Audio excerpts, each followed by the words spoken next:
As for the next point of Imam al-Barbahari rahimahullah, point number 44, وَالْفِكْرَةُ فِي اللَّهِ بِدْعَةٌ لقول رسول الله صلى الله عليه وسلم تفكروا في الخلق ولا تفكروا في الله فإن الفكرة في الرب تقدح الشك في القلب. He's saying, and reflecting about Allah is an innovation. Because of the saying of Allah's Messenger sallallahu alaihi wasallam, reflect upon the creation and do not reflect upon Allah. Because reflecting about the Lord casts doubt into the heart.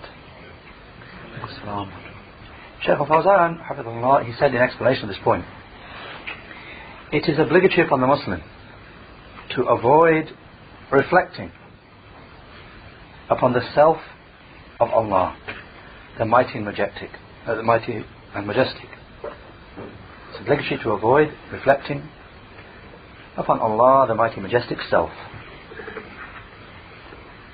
and reflecting upon how, the kayfiyah, how are His names and attributes and actions. Because Allah, the majestic and most high, says, يَعْلَمُ مَا بَيْنَ أَيْدِيهِمْ وَمَا خَلْفَهُمْ وَلَا يُحِيطُونَ بِهِ عِلْمًا. Surah Taha, the 20th Surah, Ayah 110. With the explanation, He, Allah, knows whatever is in front of them and whatever is behind them, and they do not encompass Him with knowledge. Shaykh Fawzan said, so it is upon you to have Iman in Allah, the mighty and majestic, and to venerate the Lord, the perfect and most high, without reflecting upon His Self and how His names and attributes are. He said, he's saying, لقول رسول الله صلى الله عليه وسلم تفكروا في الخلق ولا تفكروا في الله. تفكروا في الخلق ولا تفكروا في الله. Reflect upon the creation, but do not reflect upon Allah. In a footnote, they mention here a point with regard to this hadith. They say this hadith is reported by Tabarani in his book Al-Awsat, and also by Al-Lalikai in his book Sharh Al-I'tiqad, from a hadith of Abdullah ibn Umar. And the reality is, as some of the verifiers point out, those books, that the chain of narration of that hadith is weak there. And the hadith is also reported, though, by Abu Shaykh in his book Al-Adhamah, and by Abu Qasim Al-Asbahani in his book At-Targhib, as a hadith of Ibn Abbas radiyallahu anhuma. And this hadith was declared to be Hasan, good, by Shaykh Al-Albani due to its having supports. A number of narrations of support, also from a narration of Abu Hurairah radiyallahu anhu, another support from another narration of Abu Hurairah radiyallahu anhu, and so on. So at the end, Shaykh Al-Albani mentioned the different narrations, and in summary he said in As-Sahihah number 1788, so in summary, the hadith, when its chains of narration are gathered, is Hasan, good, in my view, and Allah knows best. So with regard to that, the narration, reflect upon the creation but do not reflect upon Allah, Shaykh Fawzan said, meaning reflect upon the things created by Allah and upon the signs that Allah has put in the creation, His ayat al-kawniyah, the signs of Allah within the creation. This will indicate to you the power of Allah. And he mentioned some lines of poetry. فَيَا عَجَبًا كَيْفَ يُؤْصَى الْإِلَهِ أَمْ كَيْفَ يَجْحَدُهُ الْجَاحِدُ وَفِي كُلِّ شَيْءٍ لَهُ آيَةٌ تَدُلُّ عَلَى أَنَّهُ وَاحِدٌ. The rough translation, so how amazing how can the one truly worshipped be disobeyed? Or how can the denier deny him, when in everything there is a sign for him, proving that he is one? Shaykh Fawzan said, so you should reflect upon the signs within the creation, in the heavens and the earth, and the mountains, and the rocks, and the trees, and the oceans, and the created beings, to derive proof from them for the tremendousness of the Creator, the Perfect and Most High. And reflect upon ayatillahi al-Qur'aniyya, and also reflect upon the ayahs of Allah in the Qur'an. But as for your reflecting upon Allah's self and how His names and attributes are, then you will not be able to reach that. وَلَا يُحِيطُونَ بِهِ عِلْمًا. Part of the same ayah that was quoted before, Surah Taha, 20th Surah, ayah 110. With the explanation, and they do not encompass Him with knowledge. On that point, Shaykh Ahmad al-Najmi, rahimahullah, he said, first of all, he mentioned the hadith, تفكروا في الخلق ولا تفكروا في الله. Reflect upon the creation, but do not reflect upon Allah. He mentioned that the verifier of the book mentioned that the hadith has some weakness in it, and he mentioned that Shaykh Albani authenticates the hadith as being a hadith which is hasan, good, due to supports. And he gave the reference for that, and then he said that I say, Shaykh Ahmad said,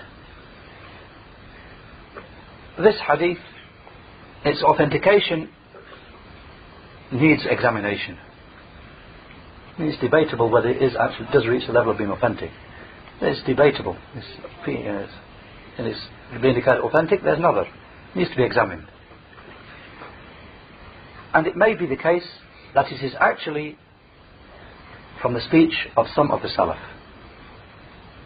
And he said, and I say that reflecting upon Allah, meaning with regard to Allah, the Mighty and Majestic Self, this is not befitting.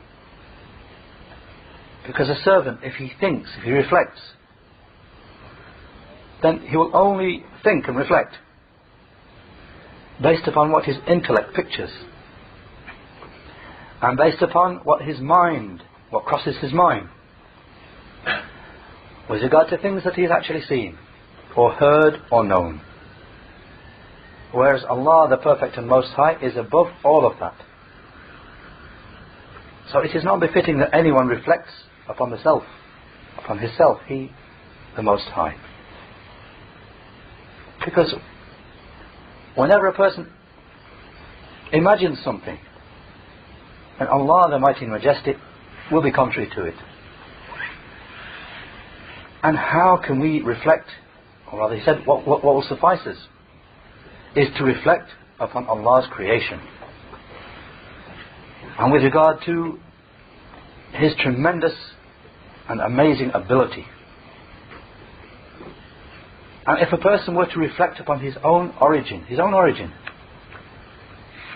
that would suffice him. So let him reflect upon how Allah caused that sperm drop to change, which He created him from, into this tremendous being. How Allah, the Mighty Majestic, changed that sperm drop from which He created an animal, one animal from another animal. And how Allah prepared everything from the created beings for that which He intended from it. So Allah prepared the cows for cultivation, and He prepared the camels for carrying, and so on and so forth, as we can see and as we know. So the one who is able to change that sperm drop from a sperm drop into a person, and from an animal, or change it, a different one, into an animal, Is He not the Lord who has full ability over everything? Yes, indeed. And we bear witness over that. So what is important is that reflection should be upon the creation of Allah, not upon His self, not about His self. And let us read the saying of Allah the Most High, لَيْسَ كَمِثْلِهِ شَيْءٍ وَهُوَ السَّمِيعُ الْبَصِيرُ. Surah Shura, the 42nd Surah, Ayah 11, with the explanation, there is nothing like Him. There's nothing like Allah. And He is the all-hearing, the all-seeing. The Shaykh said, and it is obligatory upon us to submit to this ayah, so that our minds do not stumble into things that are not befitting. And if it is the case that paradise contains things that no eye has ever seen and no ear has ever heard of, nor have ever crossed the heart, never crossed the mind of any human, and it is a creation from a creation of Allah, created thing created by Allah, then how about the self of Allah? How about Allah Himself? And success is granted by Allah.